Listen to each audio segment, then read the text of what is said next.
Namaskar viewers, hello and welcome to Sansad TV. I am Teena Jha. In Perspective today, we will talk about Chinese Foreign Minister Wang Yi's visit to India, his meetings with External Affairs Minister S. Jaishankar and also the National Security Advisor Ajit Doval, the issues that they discussed and deliberated upon and what this outreach means for India-China relations, which haven't been normal since June 2020 when the Galwan Valley clash happened and both sides suffered casualties. To discuss this and much more, I have with me eminent panelists joining me on the program. With me in the studio is former Ambassador Mr. Suresh Goel, and joining us virtually is Mr. Alok Bansal, Director, India Foundation. Thank you, gentlemen, for joining us on the program today on Sansad TV. Mr. Bansal, allow me to begin the program today with you. Your first response to this first high-level visit from a top Chinese official to India in 2 years, especially after the Galwan Valley clash, and ties since then haven't been normal.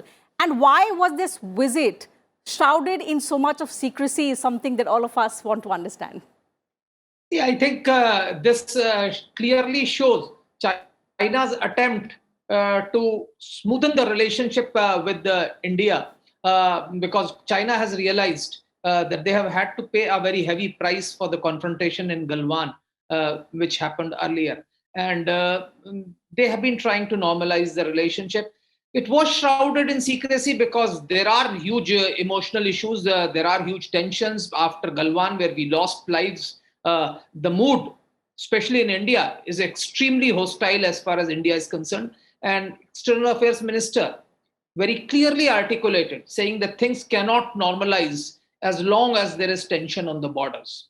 So I think the message that must have been given to China is that they need to improve things on the border if they wish to normalize relations, because for China also it is equally important that they normalize relations with India, more significantly because there's going to be a BRICS summit and they would definitely want Prime Minister Modi to participate in BRICS summit, which is going to happen in China. So it's very, very important from their point of view that things improve, because this sort of tension is not good for China. It is also not good for India. I think both countries would want to normalize relations, but they can only normalize it once Chinese take some definitive steps to de-escalate tensions on border and return to status quo ante.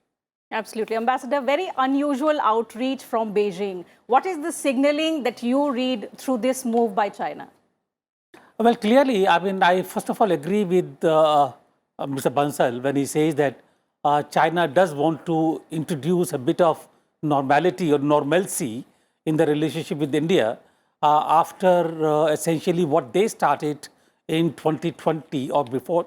Was it 2020 or before that? I forget the year, but Galwan. 2020, June 2020 was the Galwan. That was also the year of COVID, so many bad things happened at that time. But nonetheless, the point really is that China does want to introduce that element of normalcy now in the relationship after what they started in 2020 in Galwan Valley, the East Ladakh, Pangong Lake, etc., etc. And what happened at that time, to my mind, was very, very severe.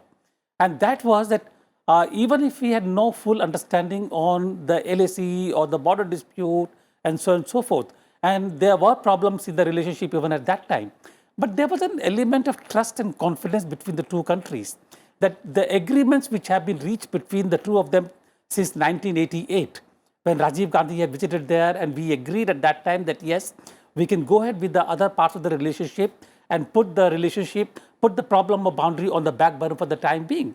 There was that element of trust.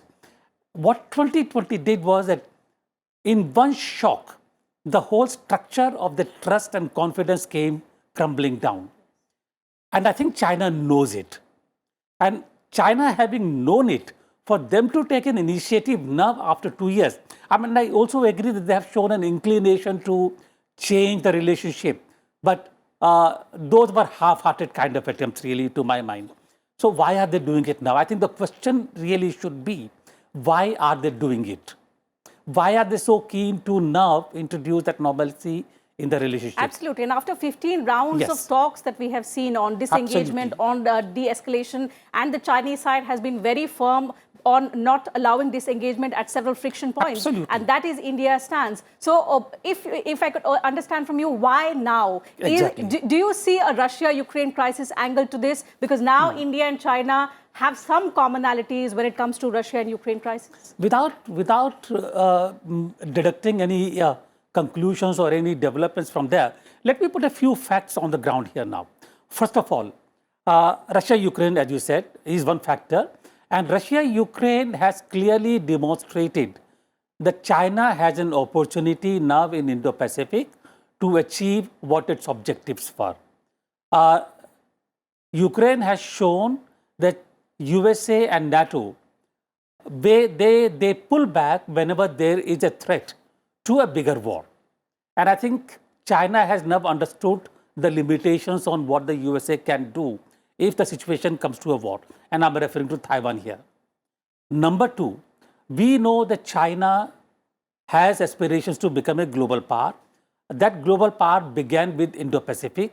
South China Sea's islands were the first, and the 9 dashed lines, they were the first indications of what China could be doing to achieve its objective. Now, the second fact on the ground is that during this period of 1 month or slightly longer, China has further reinforced its military presence in those islands, in the South China Seas. So I think we need to take these factors into account.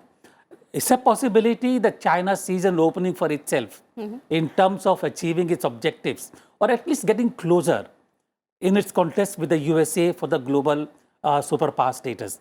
So we need to keep that in mind. And therefore, I don't think it is really India per se. We know in the past also, and I have a long experience of China, by language is Chinese, I've been in China. We know that China does very conveniently marginalizes certain issues for the long-term objectives. I think that China is beginning to play that game here now. Just one more thing, I think I've spoken for far too long really, but there are two things which we know about China. First of all, China can take initiatives when it is a larger objective to achieve. And I think that's the reason Wang Yi is here. And number two, you cannot trust China if China has a longer strategic objective. Here, China does have a longer strategic objective, and therefore, whatever we do, we will have to ring fence our own objectives, our own national interests, including strategic and security interests in this conversation. Certainly. Mr. Bansal, do you agree that China has a longer strategic perspective, and the fact that it is also trying to take advantage of the current situation because India at the moment differs from most of its allies like the United States, the European countries, when it comes to taking a stand against Russia? Does China see an opportunity for itself now? See, there is no doubt that China perceives itself as a global power. In fact, that's been the narrative that Xi Jinping has built up. The Chinese perceive them as a next superpower, and so it sees a global role for itself. But I think at this point of time, China feels that this is probably a chance when it can normalize its relations with India better, because India has taken a stance which has put it at slight variance with its Western allies, especially in the Quad, on the issue of Russia-Ukraine. Yes. And since both China and India have been, their position on this war has been more or less similar. Maybe they feel that the two countries could come together to mediate as far as this war is concerned. While I have no doubts that China may have drawn that lesson that when it comes to a bigger conflict, the US and the NATO backtracks. But I think that may be a wrong conclusion to draw if they are drawing it on Taiwan, because as far as Taiwan is concerned, there is a US congressional commitment to the defense of Taiwan. nothing like that existed as far as Ukraine was concerned. So an attack on Taiwan, US would be constitutionally committed to defense of Taiwan. So that I think would be erroneous on China's part. But I think in the long-term interest of China, good relations with India are absolutely essential. And my frequent visits to China have indicated that there was a very keen desire that they should normalize relations with India. Very often they don't understand Indians very well. But unfortunately, what happened in Galwan was unacceptable. And I think all this can be achieved provided Chinese are willing to yield from their stubborn position as far as line of actual control is concerned, which is, of course, has not been delineated. But the events that have taken place in last few years have indicated very clearly that now there is a serious requirement for delineating the line of actual control on maps and demarcating it on ground, so that we do not have any more violent clashes again. But And I given think for the that, mutual distrust, Ambassador, that continues, that persists between India and China, and this unexpected turn of events that has happened, we'll continue to talk about it. But let me, in the meanwhile, also welcome with us another guest who's just joined us, Mr. Pramit Choudhary. He's Foreign Affairs Editor, Hindustan Times. Welcome, Mr. Choudhary, on Sansad TV. And before you joined us on the program, we were discussing about how this unexpected visit of Wang Yi has, of course, made a lot of headlines. But what is the substantive agenda that we look for, especially when it comes to the relations, if we look back? First, high-level diplomatic visit, but have we gained something from it? My sense is that the Foreign Minister of China, Wang Yi, was basically taking the temperature of both India and the region. Now, look at it from Xi Jinping's point of view. What is his primary concern right now? His primary concern has got nothing to do with the international environment. It has to do with the fact that in November, the Party Congress will decide to give him an unprecedented third term as a future Prime Minister leader of China. So this is his number one overriding goal. One of the things that he wants to accomplish, as in building up to the party meeting in November, is to ensure that the BRICS summit is held. The BRICS summit is it is in China in particular, it's considered a very important issue. If Prime Minister Modi does not attend the BRICS summit, saying that the border is unresolved, I can't come, the BRICS summit has to be cancelled. This will be a humiliation for Xi just before the party congress. And you'll notice that the Chinese and the Indian side both mentioned the BRICS summit, even though the dates, nothing has been fixed, but both raised this issue. So my sense is that Wang Yi came in, he wanted to find out about other things. What exactly do you really think about Ukraine and so on? But fundamentally, he wanted to find out, is there any give on our half on allowing a BRICS summit even without the resolution of the border? And I think the message that you got from Foreign Minister Jaishankar's press conference is nothing will move in the Sino-Indian relationship. Zero will happen until the border is resolved. Absolutely. That's been India's stance for long. Normal ties cannot be restored until there is peace and tranquility at the border. Ambassador, that is the short-term objective. We've been discussing the long-term objective, of course, of China, but the short-term objective that Prime Minister Modi attend the BRICS summit in person because it's a matter of reputation for the president there. Do you think the Prime Minister could consider, if China agrees to at least set a date, set a time for further talks on disengagement, de-escalation in the months to come, months preceding the BRICS summit? Pramit used a very interesting phrase in his remarks, resolution of border dispute. A border dispute which has been there for the last how many decades? I think I'm younger than the age of the dispute itself, really. Is it possible for the dispute to be resolved because of what happened in Galwan, just because BRICS summit is going to take place? I think those expectations are unrealistic, that the border dispute will be resolved. No. At the moment, even if we were to talk about essentially resolution of the issues at the Galwan Valley, the East Ladakh, where Chinese resorted to incursions, occupying the areas, what we call salami slicing, etc., in the long term. Even if that were to take place, which has not taken place despite 15 rounds of talks, we gave up on the Kailash Heights simply because we thought the Chinese will be amenable to withdrawing from the other areas. And to continue the talks. And didn't happen. It didn't happen. So that shows that Chinese objective is long-term. BRICS summit is a short-term objective. They will want to hold the BRICS summit, but I think it is really for us to now say whether we are prepared to give up our long-term gains for the short-term objective. Unlikely. We should not, and therefore we should not talk about in terms of no-go till the border dispute is resolved. Most important thing is to ring-fence our security, to essentially ensure a mechanism where this kind of a situation, when the trust is broken in this cavalier manner, that does not happen.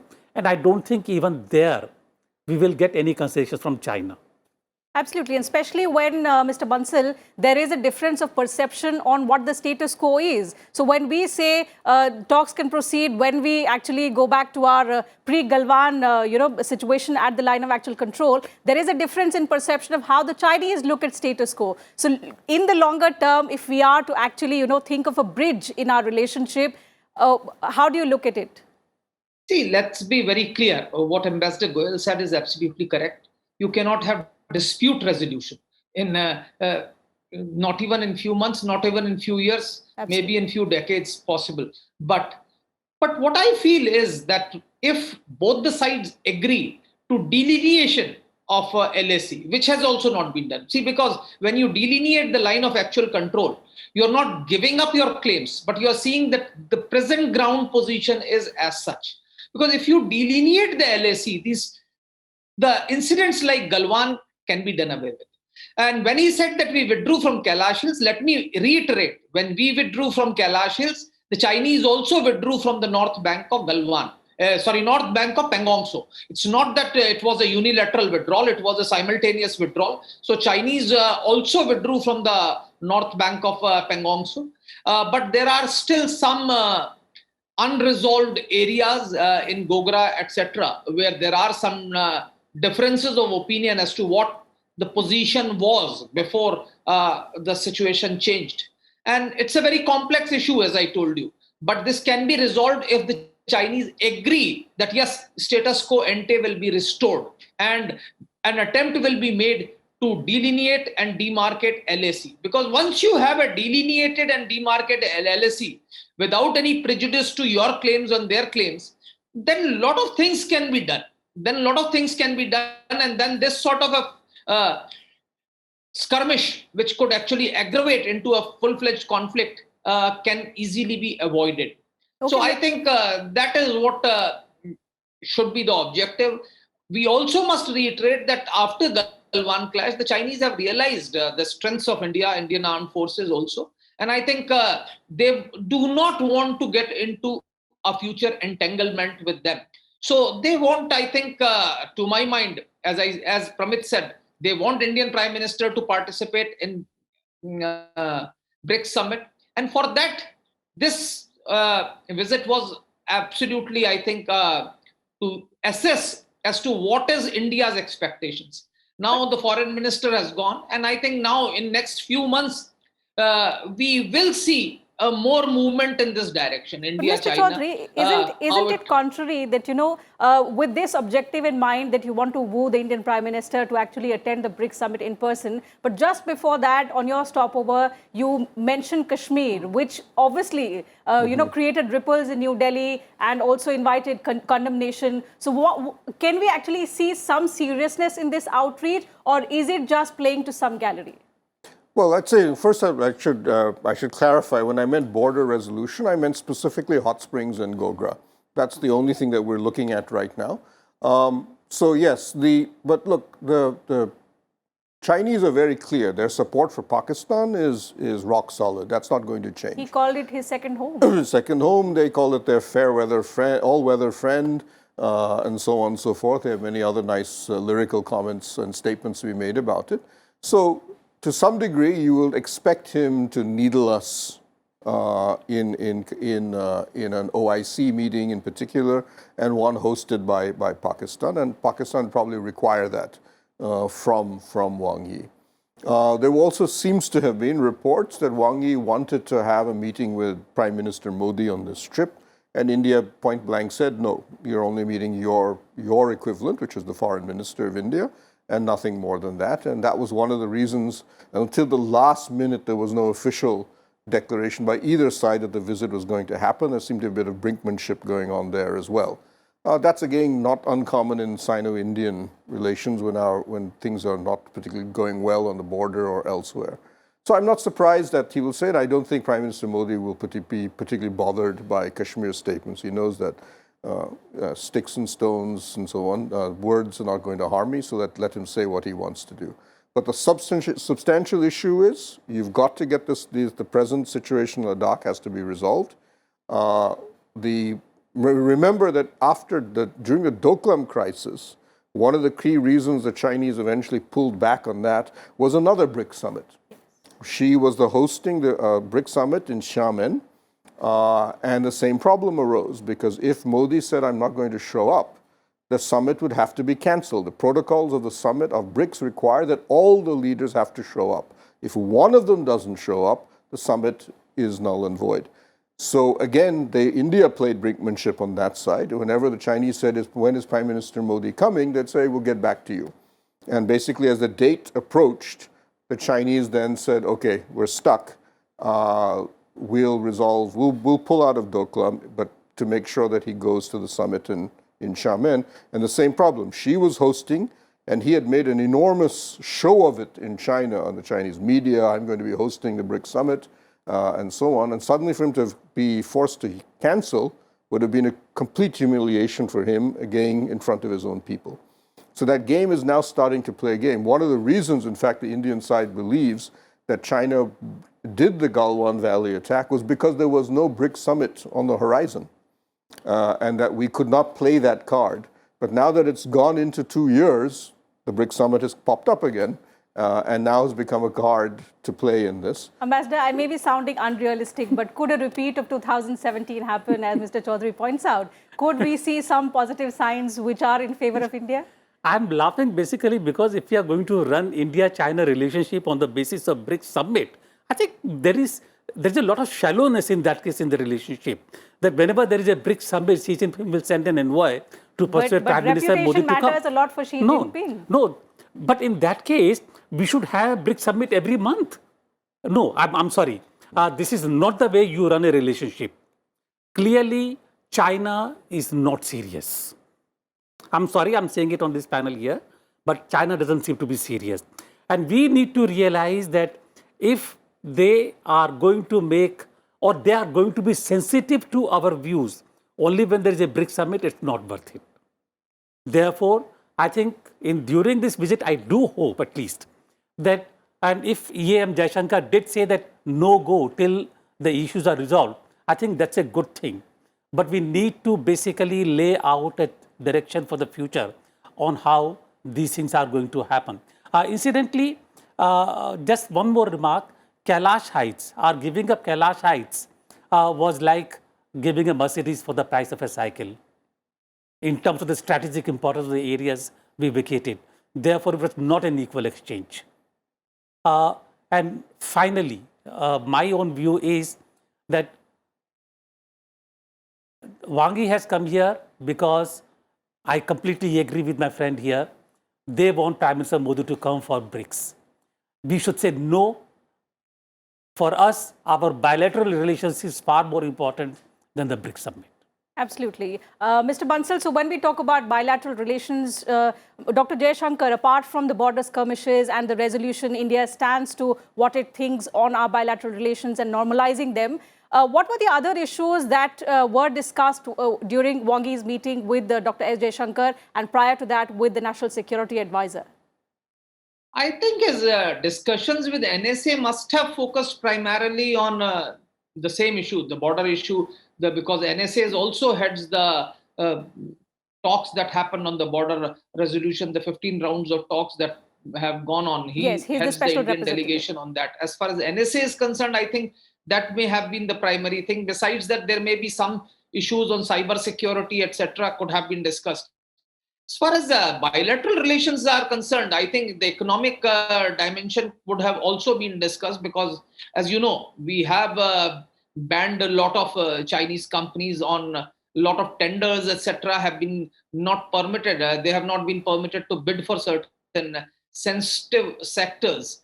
I think that could have been discussed. I am not really privy to what transpired between the two foreign ministers. But again, while I agree with my co-panelists that India needs to be firm, that we would not participate in BRICS unless some substantive move takes place towards resolution of dispute in Gogra and Hot Springs.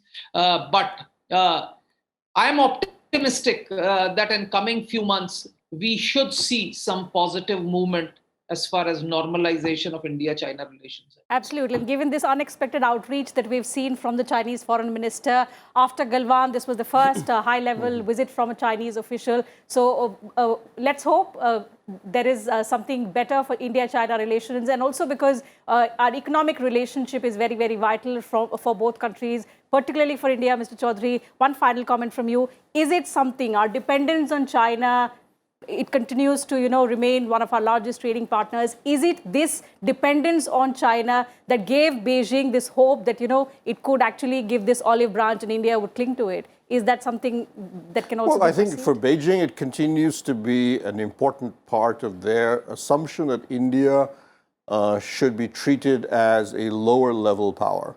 That, they would, our former Foreign Secretary Shamsaran once wrote, he said the Chinese would often begin their negotiations by saying, please remember that you are 1/5 our size. Today, we're actually 1/6 their size in terms of GDP. So for them, that America is really seen as the only peer nation that they have. So they always look down upon us, partly because of this economic issue, partly because we have such an enormous trade deficit that basically you don't produce anything that we want to buy, is again, I think, part of that. But the other side of it, I would argue, is, as you correctly said, India and Alok mentioned, India has gone after Chinese companies. Chinese FDI into India has collapsed 74% over the past 1 year. And that's largely because the Indian government is going after these companies and deliberately pushing them out of sectors. The app ban is only the most public element of that. And there are many other actions we are taking on the economic side. The Quad is really built around developing technology coalitions that keep China out in the future.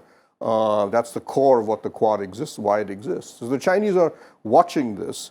And even on the trade front, what is interesting is that since roughly, I believe, April last year, America has now become our largest trading partner. It's overtaken China for the first time in decades. So you're definitely seeing a shift on the economic things. And it wouldn't surprise me that Wang Yi at least mentioned this, because you'll note we began taking action against Chinese investment just before Galwan happened. Absolutely. And our stance has been consistent that normalcy in ties cannot be restored until there is normalcy at the borders, until there is peace and tranquility in the border areas. And that was also reiterated today by Dr. S. Jaishankar, also by the National Security Advisor, who was invited by Mr. Wang Yi to Beijing to conduct the next round of SR-level talks. Both of them are special representatives when it comes to border talks between both countries. So let's see how it pans out in the months to come. Mr. Bansal says he's optimistic, but the ambassador feels when it comes to China, the mistrust is so huge, the difficult to predict how it goes. So I think, but with that having been said, we'll have to wrap up the discussion. Time is running out. It's been wonderful to have all three of you joining us on the program today, sharing your thoughts with us and our viewers. Mr. Bansal, Ambassador, and Mr. Choudhary, thank you for joining us on the program today. So thanks very much to all our viewers as well. That's it from us on this edition of Perspective. See you again next time. Thank you once again.